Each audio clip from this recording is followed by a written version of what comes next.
You need a process. I can tell by looking at you. You're still wearing your house shoes, aren't you? It's 3 o'clock in the afternoon. What are you doing? Hey, Shaka Bras, welcome to the Fireside. My name is Jake, and I'm very happy to have you back for an all-new episode of 3 Minutes to Better Tattooing, which always takes at least 10 minutes. Our goal here with this little series, 3 Minutes to Better Tattooing, is to give you quick little nuggets of information that you can hopefully plug right into your existing tattoo process to help you become a better problem solver, a better tattooer, and, just a better person overall. So today I want to talk a little bit about your tattoo process, developing a process, and why I think that is important. By process, I mean an order of operations, a series of things that you do with each and every tattoo to ensure that you are being efficient and making the best decisions that you can. A process that you can test and prove and say, this works whenever I take this step and then this step. Maybe a series of if-then scenarios. If the tattoo is going to be color, then my black and gray phase is going to look like this.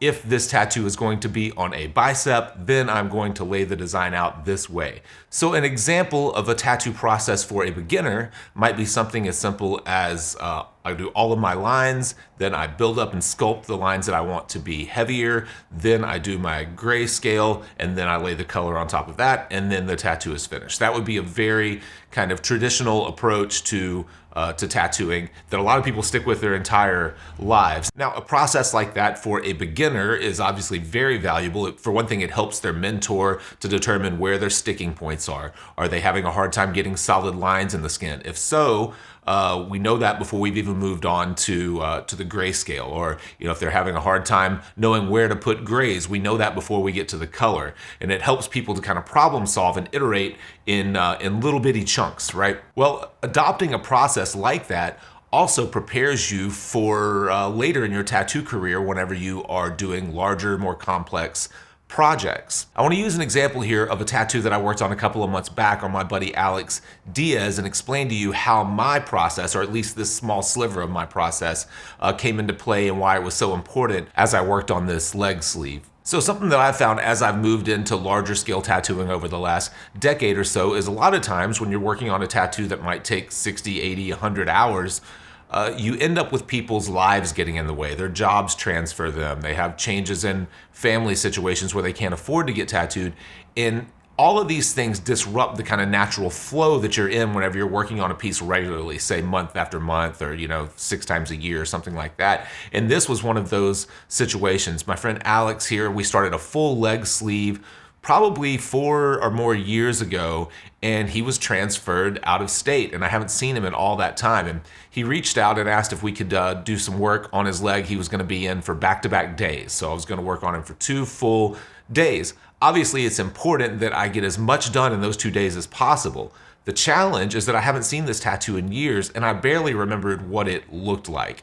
Another thing for your process, you should always photograph at the end of every tattoo session and have a place where you store those photos, maybe a client folder on Dropbox or something like that. I had not done that for Alex, so I had no real reference. I had to get him to take the best photos that he could in the mirror before he came down so that I could get some grasp on what the tattoo actually even was or where we were in the tattoo process. Now, because of my confidence in my tattoo process and knowing once I saw the photos of where I was in the tattoo, logically what my next step would be, I was able to kind of hit the ground running whenever he showed up. We sat down and I didn't have to spend a lot of time thinking or scratching my head, fumbling around trying to figure out where to start on the piece. My process did that for me. So I'm just gonna run through, as we watch this little bit of footage, I'm just gonna run through my thought process with this phase of the tattoo, basically the black and gray shading for this phase of the tattoo and what I'm thinking along the way. Now, you can tell whenever you're looking at this, I've got a few bold lines and a lot of really scratchy wash lines.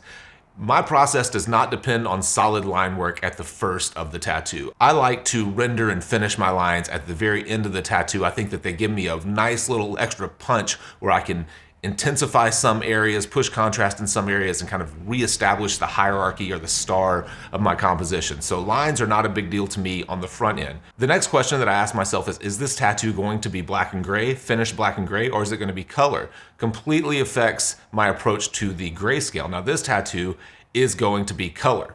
So because it's going to be color, I'm going to work just in flat medium grays and establish the very simple shapes of the tattoo using one light source. One light source coming from above. I'm going to establish where my dark shapes are, where my light shapes are with one medium gray. The next thing that I ask myself is my background going to be dark or light?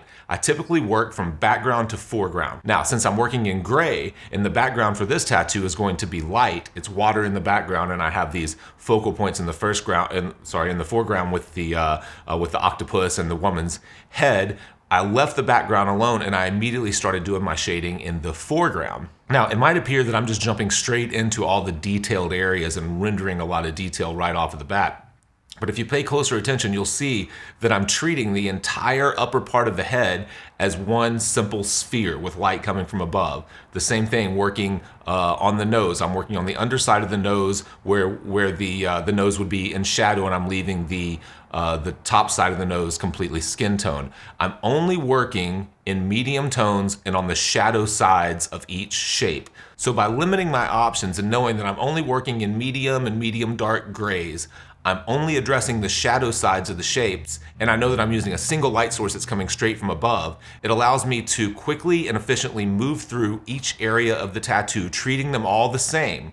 I'm not getting confused at all. I know that the underside of the nose gets shadow. I know that the underside of the lip gets shadow. I know that there's a cast shadow coming off of the tentacle on the upper part of the leg.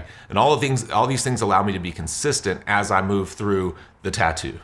And you can see here in a relatively short period of time, we got through most of the shading on his outer and front part of his leg. Next time, I'll be able to go through, knock out the balance of the shading on the back of his leg and the inner part of the leg, and then we're ready for color. So even though I didn't get to see this tattoo for several years, I was able to quickly make decisions about where to start and where to finish based on my already established process. Now, that's just one sliver of my process, and I'm not suggesting that you adopt that and make my process your own.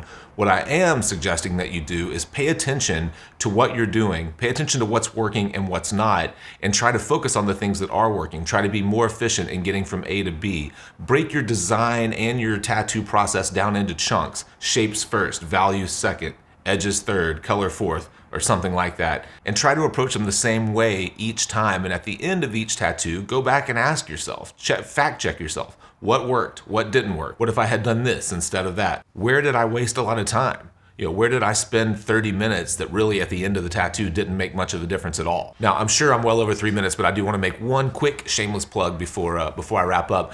If this is something that you struggle with, if you find yourself not really able to develop a process, not understanding how to break down the principles of drawing in a way that you can apply them to your tattoos. Maybe you fumble through the design a lot and end up just screenshotting different images and trying to collage them together to create designs. We have a brand new course called Fireside Simplify, and it's based on the concept that no one solves a problem by adding complexity. We need to simplify our problems down to their basic elements in order to make the best decisions. And of course, that's incredibly true in tattooing. So what this course is that you actually follow me through the design process from consultation all the way through the stencil on the skin. And the focus is on reducing the number of options that I allow myself at each phase of the tattoo. Like I mentioned at the first of this episode, if-then scenarios. If the tattoo sits here, then I will make this design decision. If the tattoo is color, then I will approach my black and gray this way. If my background is dark, then my foreground will be light. So I will leave a link in the video description below if you want to learn more about Fireside Simplify. If you do decide to jump in and take the course, you will get access to our Inside Fireside Discord group where you can turn in assignments and I will jump in and try to help you to problem solve and troubleshoot as best as I can. Thank you, that's it. Always appreciate you guys supporting the Fireside Tattoo Network, and I'll see you in the next episode.